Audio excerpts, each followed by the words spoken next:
Une loi née au cœur du Sahel a brusquement bousculé deux chiffres que personne n'osait vraiment mettre face à face. En imposant à toute entreprise gagnant plus de 5 milliards de FCFA de s'installer au Burkina Faso, le pays a fissuré les automatismes d'un capitalisme qui croyait pouvoir rester lointain, invisible et pourtant partout présent. Pour les investisseurs, pour les salariés, mais aussi pour ceux qui suivent Ibrahim Traoré depuis des mois, que signifie concrètement ce déplacement du centre de gravité économique vers Ouagadougou? Derrière cette réforme apparemment locale, c'est peut-être la manière dont l'Afrique parle au reste du monde qui est en train de changer.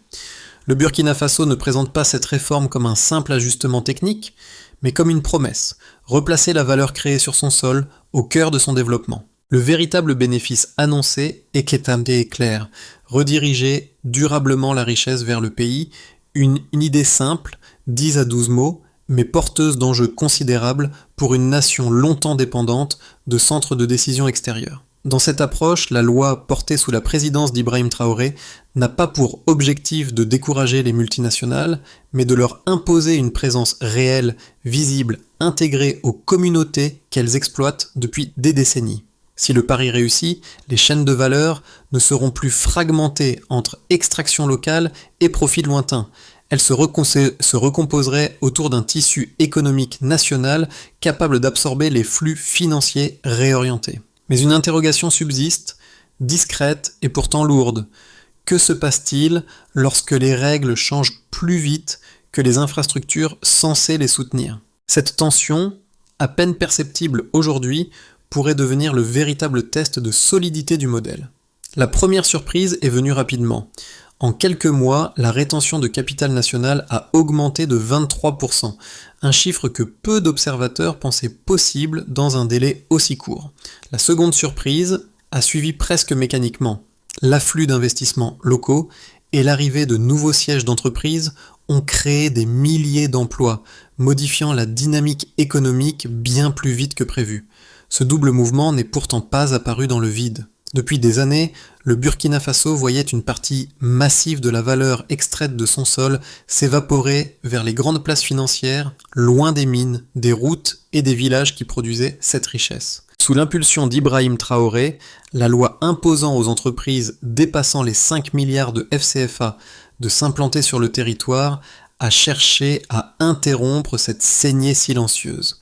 Cette présence physique obligatoire ne visait pas à restreindre l'investissement, mais à forcer un alignement.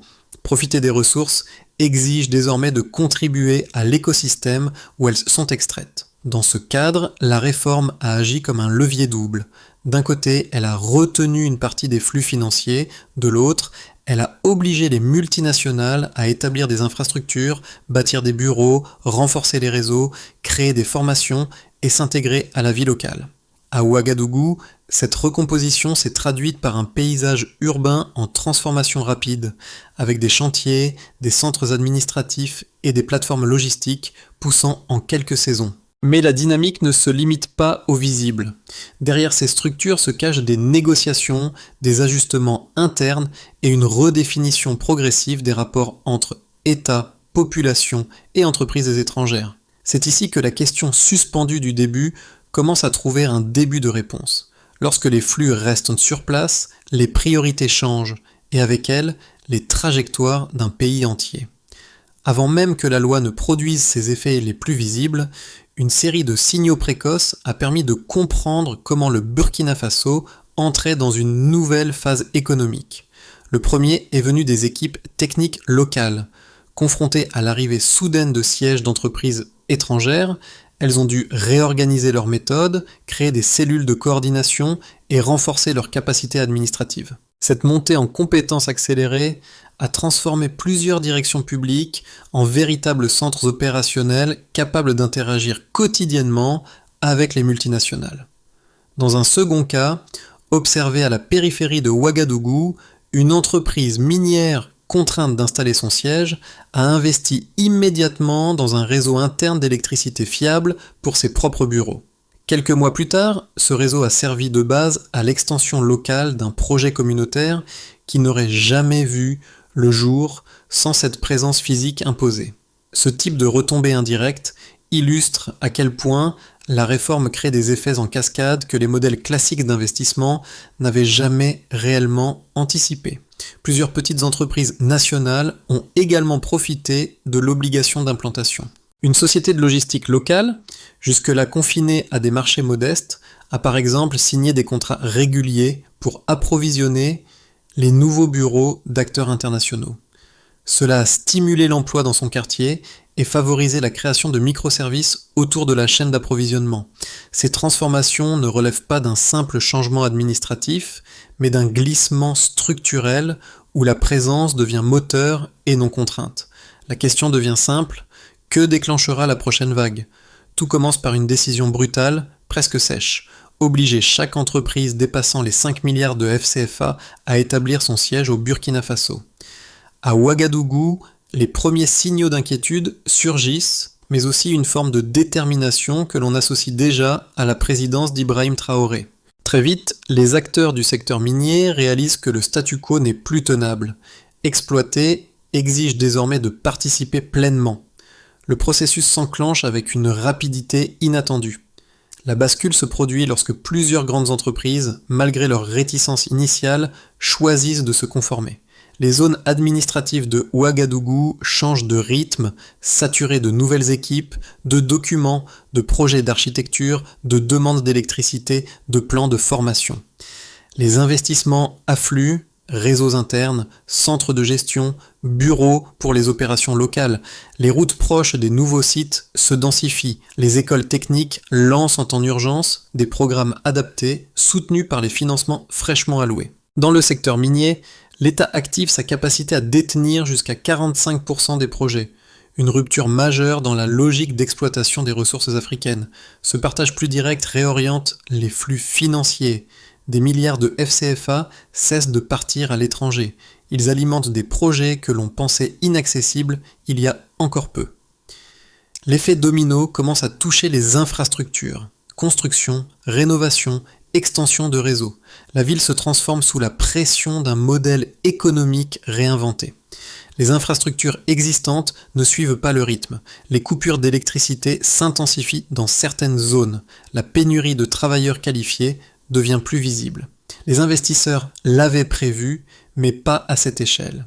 Le gouvernement accélère donc ses priorités. Formation, partenariat, révision des capacités énergétiques. Les entreprises, de leur côté, s'ajustent. Certaines construisent des micro-réseaux électriques, d'autres financent des centres de formation interne. La population ressent les vagues de cette mutation. Nouveaux emplois, mais aussi nouvelles exigences. Les petites entreprises gagnent des contrats qu'elles n'avaient jamais espérés. Les commerces se développent autour des zones fraîchement urbanisées. Et un débat naît. Comment équilibrer souveraineté, croissance rapide et cohésion sociale ? Car si l'élan semble irréversible, la stabilité dépendra de la capacité du pays à absorber la vitesse même de la réforme. Le temps l'imposera.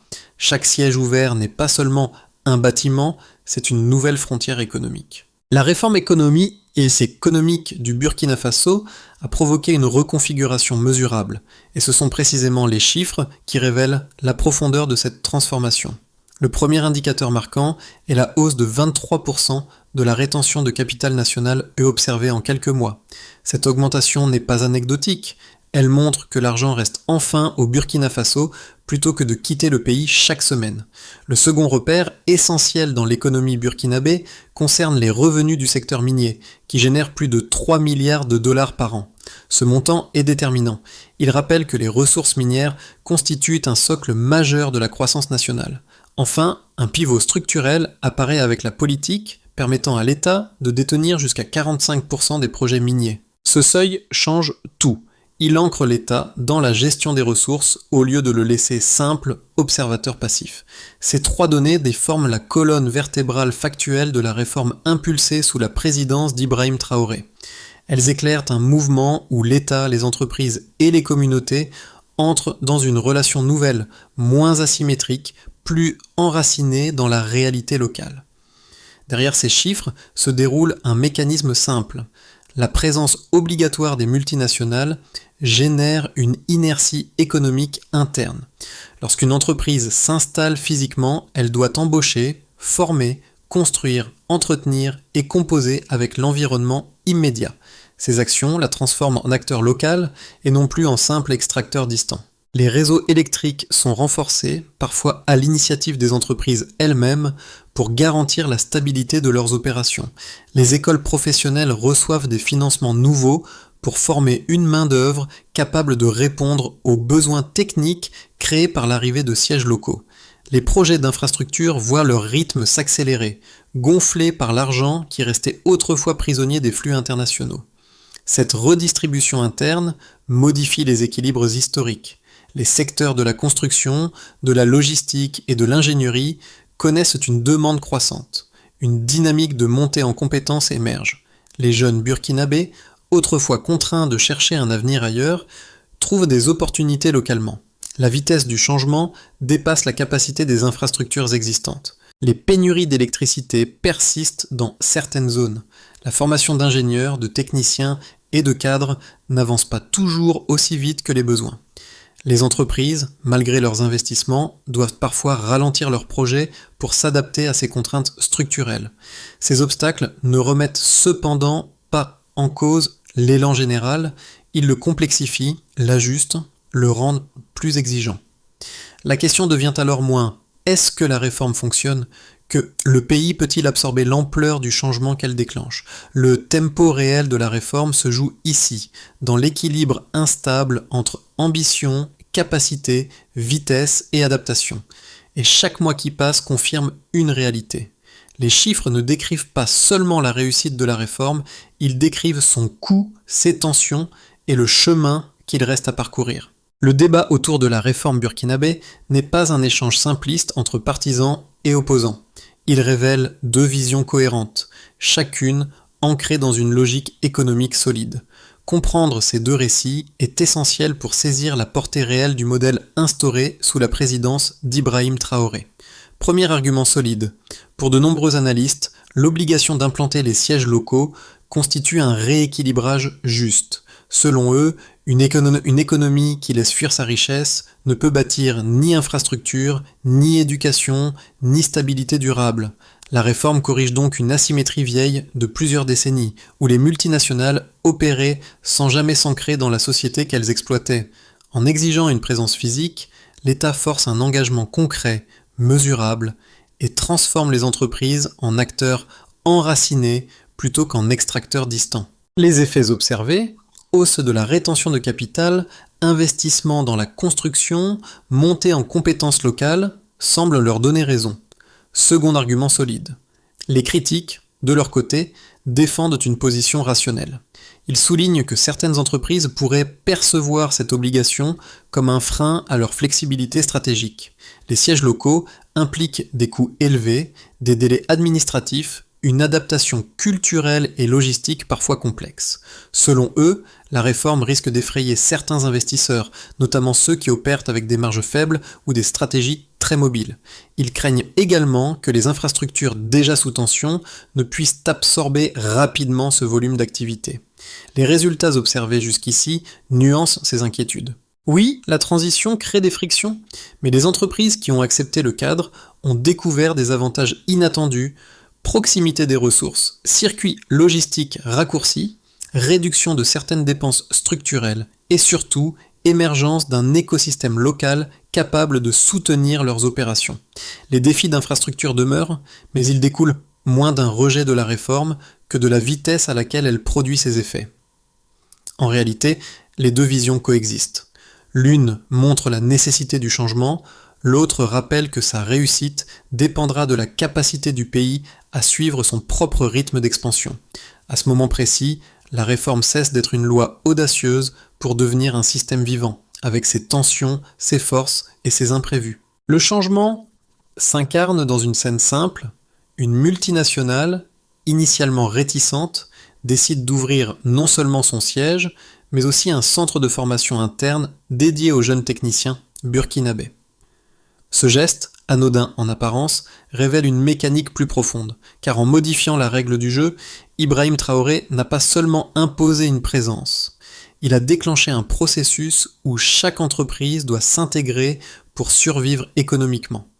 Cette intégration transforme la relation entre acteurs étrangers et nationaux, faisant naître une forme de collaboration qui n'existait pas auparavant. L'effet le plus marquant surgit alors. Les initiatives locales se multiplient, profitant de ces nouvelles infrastructures et de cette expertise importée pour renforcer leurs propres projets.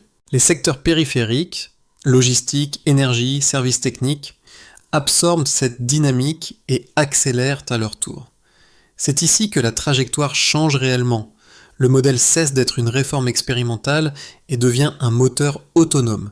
Les effets concrets de la réforme se révèlent pleinement lorsqu'on observe comment elle transforme dans le quotidien les différents acteurs qui composent l'économie burkinabé. L'impact se déploie en 4 cercles précis: les ménages, NN, les entreprises locales, DN, les acteurs nationaux dépendant des multinationales, ND, et enfin le niveau régional continental, KV, où l'onde de choc dépasse les frontières du Burkina Faso. Pour les familles burkinabées, la première conséquence tangible réside dans la création d'emplois plus diversifiés et mieux rémunérés. L'installation physique des entreprises augmente la demande en profils techniques, administratifs et logistiques, ouvrant des perspectives que beaucoup ne pouvaient envisager auparavant. Les jeunes, souvent contraints d'émigrer, trouvent désormais de réelles possibilités de carrière à proximité de leur communauté. Cette amélioration s'accompagne d'un effet secondaire important. De nouveaux services éducatifs et de formation émergent pour répondre à la demande, renforçant ainsi le capital humain local. Les entreprises locales, longtemps limitées à des marchés étroits, profitent directement de l'obligation d'implantation imposée par l'État sous l'impulsion d'Ibrahim Traoré.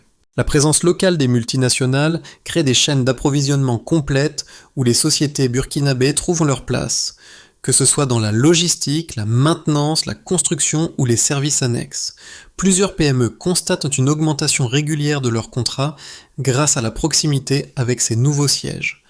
Ce repositionnement ouvre un espace économique où les acteurs nationaux montent en compétences en s'adaptant aux exigences techniques imposées par les entreprises étrangères. Les acteurs burkinabés historiquement dépendants du rythme et des décisions des multinationales voient leurs relations transformées. Là où les entreprises étrangères opéraient maintenant sans ancrage, la réforme impose désormais des interactions quotidiennes, réunions, négociations, coordination opérationnelle. Cette proximité réduit les délais, clarifie les responsabilités et renforce la capacité des institutions burkinabées à défendre les intérêts locaux. L'État, désormais copropriétaire potentiel jusqu'à 45% des projets miniers, acquiert un rôle stratégique dans la gestion des ressources nationales.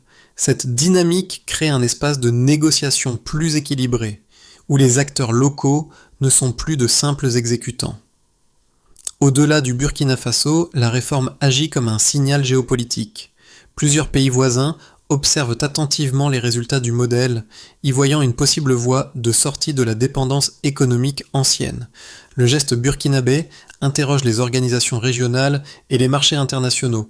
Que se passerait-il si plusieurs nations du Sahel adoptaient les mêmes règles ? Cette question, encore ouverte, commence déjà à influencer la manière dont les investisseurs évaluent la région. La réforme portée par la présidence d'Ibrahim Traoré devient ainsi un précédent susceptible de redéfinir l'équilibre entre souveraineté nationale et expansion des multinationales. Ces 4 niveaux montrent que la réforme n'est pas un simple ajustement administratif, mais une transformation structurelle qui réécrit les relations économiques du pays. Elle agit simultanément sur les foyers, les entreprises, les institutions et l'échelle régionale, créant un mouvement dont l'ampleur dépasse largement ses mécanismes initiaux. Dans les mois qui suivent, la trajectoire du Burkina Faso peut se déployer selon 3 directions distinctes, chacune façonnée par la vitesse d'adaptation du pays et la résilience des structures économiques mises en place. Les décisions déjà prises sous la présidence d'Ibrahim Traoré servent de socle, mais la manière dont elles seront absorbées déterminera le rythme réel de la transformation. Dans cette version, les multinationales déjà implantées stabilisent leurs opérations locales, tandis que les infrastructures continuent de s'améliorer de manière régulière mais mesurée. Les écoles techniques forment davantage de jeunes travailleurs, ce qui réduit progressivement les tensions sur le marché de l'emploi qualifié. L'État consolide sa participation dans les projets d'État stratégiques, renforçant sa capacité de négociation. Les résultats restent solides, sans expansion spectaculaire. Une croissance maîtrisée, mais constante, qui confirme la pertinence du modèle sans bouleverser l'équilibre régional. Scénario optimiste, effet d'entraînement continental. Ici, le modèle burkinabé inspire plusieurs pays voisins, créant une dynamique collective dans la région du Sahel. Les entreprises, adaptant leur stratégie, investissent dans des infrastructures plus robustes, anticipant une présence durable dans plusieurs nations africaines. Les flux financiers, désormais retenus sur place, alimentent de grands projets d'aménagement et d'éducation. Ce climat de confiance accélère la montée en compétences locales et favorise la création d'un écosystème économique intégré.